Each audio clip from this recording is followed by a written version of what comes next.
Ce samedi 21 janvier 2023, Xavier a remporté la 4e édition du quiz des champions sur France 2. Celui qui avait déjà participé à la 2e édition s'était, à l'époque, incliné dès la 2e manche. Il revient auprès de Télé Loisirs sur ses impressions et son parcours. Le champion des champions. Ce samedi 21 janvier 2023, Xavier est devenu le 3e gagnant du jeu de Cyril Ferraud sur France 2, le quiz des champions. L'ancien gagnant des 12 coups de midi et de questions pour un champion succède à Benjamin et Francis, qui ont tous les deux déjà été victorieux à Slam et questions pour un champion. Lors de ce prime, il est notamment venu à bout de redoutables concurrents comme Enzo, Arthur ou Marie-Christine. Il s'est confié à Télé Loisirs sur son ressenti après cette victoire. J'aurais pu faire mieux la première fois. Télé Loisirs, vous aviez une revanche à prendre après votre élimination rapide à votre premier quiz des champions ? Xavier, oui, j'avais à cœur de faire mieux que la première fois. J'étais parti lors de la 2e manche qui a un côté très aléatoire, on peut faire un très bon score ou complètement passer à côté. Je pense que les manches suivantes me convenaient bien, donc je voulais passer cette étape pour les essayer. En plus, j'avais été éliminé sur une question de sport qui est un de mes domaines préférés. J'avais fait un score vraiment pas ouf sur un thème assez ouvert. J'ai été bloqué, j'ai mal pris l'intitulé. C'était un thème assez abordable et j'aurais pu faire mieux. Seuls des champions de France 3 avaient gagné le quiz des champions.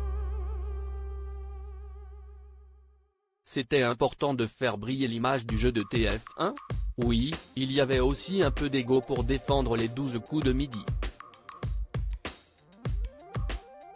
Les 3 premières fois, il s'agissait de gagnants de questions pour un champion et Slam.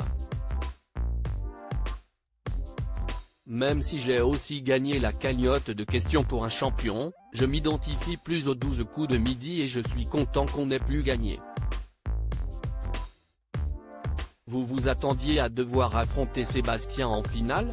Je le connaissais et je savais qu'il était très bon et qu'il avait fait un parcours incroyable dans Questions pour un champion et tout le monde a son mot à dire. Mais il y avait également d'autres très bons candidats sur la liste de départ. Je pense à Christophe notamment, je suis même étonné qu'il n'ait toujours pas remporté de quiz des champions vu son niveau immense. Je n'aime pas rester sur des échecs. Vous avez déjà remporté plusieurs jeux télévisés mais vous n'avez pas réussi à Questions pour un super champion. Vous l'aviez vécu comme un échec ? Non, pas comme un échec, mais comme un semi-échec on va dire. Mais si j'ai l'occasion d'y participer à nouveau, ça serait pour faire mieux. Je suis un compétiteur et je n'aime pas rester sur des échecs. J'ai quand même eu l'occasion d'en gagner une, ce qui est déjà pas mal, mais pour la prochaine fois je compte faire mieux. Avez-vous d'autres projets d'émissions télévisées dans le futur ? Pas spécialement. Je ne pense pas faire. Tout le monde veut prendre sa place car si est-il la case directe en face des 12 coups de midi et je ne me vois pas allécher la concurrence. S'il fallait en choisir un, je dirais tout le monde a son mot à dire mais ce n'est pas prévu dans l'immédiat. Mais il ne faut jamais dire jamais. À lire aussi, les 12 coups de midi représentent un tiers de ma vie. Xavier se confie sur ses 10 ans de participation aux jeux de TF1.